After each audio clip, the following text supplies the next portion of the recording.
ऐसे अनेक बार बाबा महाराज जी को, एक अंधारे में ही बाबा रोटी पाते थे माधुकरी, कोई लाइट नहीं था, जो यहाँ पर वृषभानु कुंड में थे, तो राधा ने लंटन दे के चली गई। और एक संत महा बाबा है हमारे, उनके साथ जा रहे थे, रास्ते में ही कुछ दिखाई दिया बाबा को। बाबा का श्रीमुख पूरा ज्योतिर्मय दिखाई दे रहा है, बाबा का मुख श्रीमुख ज्योतिर्मय दिखाई दे रहा है। उन्होंने, उनको तो कुछ दिखाई दिया नहीं, बाबा का श्रीमुख ज्योतिर्मय दिखाई दिया। और बाबा ने उनको पूछा, तुमने कुछ देखा? बाबा ने पूछा उनको, तुमने कुछ देखा? और मुझे तो कुछ अनुभव हुआ नहीं। बाबा संत बताए, मुझे तो अनुभव कुछ हुआ नहीं। बाबा फिर कुछ बोले नहीं, मतलब साक्षात राधा रानी का दर्शन हुआ है। कितने बार हुआ है बाबा महाराज जी को, ये कोई कहानी नहीं। जो लोग विश्वास नहीं करते हैं भगवान नहीं, भगवान कहाँ है? अच्छा है, उनके लिए भगवान नहीं है, लेकिन जो निष्ठा रखते हैं, विश्वास रखते हैं, और बाबा महाराज के चरणों में जिसका भी भक्ति है, निष्ठा है, बाबा महाराज जी जरूर उनको कृपा करेंगे। संत महापुरुष अपना पराया नहीं देखते हैं। मेरा चेला है, मैं ही कृपा करूंगा, दूसरों को मैं कृपा, ऐसा नहीं। अयम निज परो बेटी गणना लघु चेतसाम उदार चरितानंद वसुधैव कुटुंबम। ये मेरा है, ये पराया है, ये जो लघु चेतना वाले, मीन माइंडेड वाले ऐसा विचार करते हैं, लेकिन उदार चरित्र होते हैं। वसुधैव कुटुंबम, सारा पृथ्वी को अपना परिवार ही मानते, सारा पृथ्वी मेरा परिवार है। देखिए बाबा महाराज जी जब जाते हैं परिक्रमा में, सांड किया, बंदर किया, कुत्ता किया, सबको प्रेम करते हैं। हाँ, सबको प्रेम करते हैं, सबको आनंद, लाला लाली सबको प्रेम करते हैं। ऐसा उदार महापुरुष कहाँ मिलेंगे? नहीं तो महापुरुष तो बहुत है, हम नहीं कहते। लाइन लगाओ, हजारों लाइन लगाओ, रात को 2 बजे, रात को 2:30 बजे, और फिर ये जाना पड़ेगा, सबको मिलेंगे नहीं, किसी नहीं, हो नहीं पाएगा। लेकिन बाबा महाराज कोई भी आ जाए सबको गले लगा देते, कोई विचार नहीं करते हैं बाबा महाराज जी। ऐसे उदार चरित्र, ऐसे संत महापुरुष साक्षात हमारे हमको सुलभ हो रहे हैं। हम इतना दुर्भाग्य है कि उनके चरण में हमारा निष्ठा होता नहीं, प्रेम होता नहीं, हम कृपा से वंचित हो जाते हैं।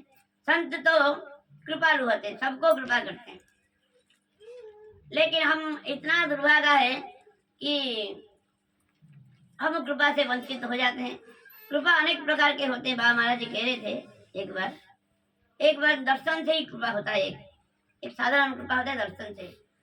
दूसरा कृपा होता है जो नित्य सत्संग में आते हैं, सानिध्य में रहते हैं, नित्य सत्संग में बैठते हैं, सानिध्य में रहते हैं, उनको भी कृपा अच्छा होता है। जो नित्य आते हैं, सत्संग में बैठते हैं, बाबा की नजरों में रहते हैं, बाबा बोलते हैं, सोचते हैं हमारा अपना ही, दीक्षा नहीं लिया तो क्या हुआ, अपना ही है बाबा कहते हैं।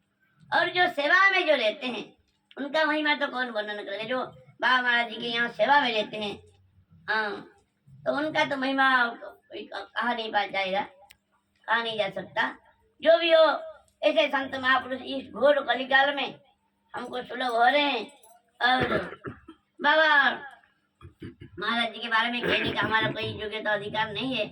संत मुख से जो सुना था, थोड़ा वाणी को पवित्र करने के लिए कुछ बोल दिया। हमारे पंडित बाबा महाराज जी बहुत अच्छी अनुभव है।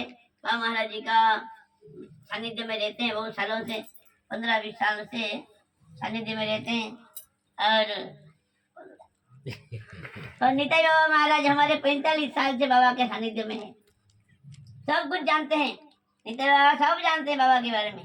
जब प्रेम सरोवर में थे, छोटे बच्चे से ही बाबा कहते थे, छोटा सा बच्चा था और मेरे पीछे पीछे भागता था, मैं टॉफी देता था। छोटा बच्चा 6 साल में ही घर छोड़ के आ गया, 6 साल में घर छोड़ के आ गए। और बाबा महाराज जी के सानिध्य में 45 साल से है। और ऐसा जो जो संत महापुरुष है वो सब जानते हैं कि बाबा महाराज जी का महिमा क्या है, कैसा भजन करते थे। 22 घंटा बाबा कैसा भजन करते थे, 22 घंटा रोते थे, 22 घंटा रोते थे। और ऐसा सब संत महापुरुष ने हमको बताया है, अपना अपना अनुभव बताए हैं। और जो भी हो, हम भाग्यवान है, इस घोर कलिकाल में ऐसा संत महापुरुष का हमको साक्षात दर्शन हो रहा है। आगे आज से 100 साल पहले जितने संत महापुरुष थे अभी और नहीं है, और आज से 100 साल बाद और मिलेंगे नहीं। और घोर कलिकाल आ रहा है, जो इसलिए जो इसी जन्म में अपना कल्याण करना चाहते हैं, किसी में भी निष्ठा के साथ पकड़ लेना चाहिए। धाम का निष्ठा, नाम निष्ठा सबसे शीघ्र कृपा करते हैं महापुरुष, संत महापुरुष।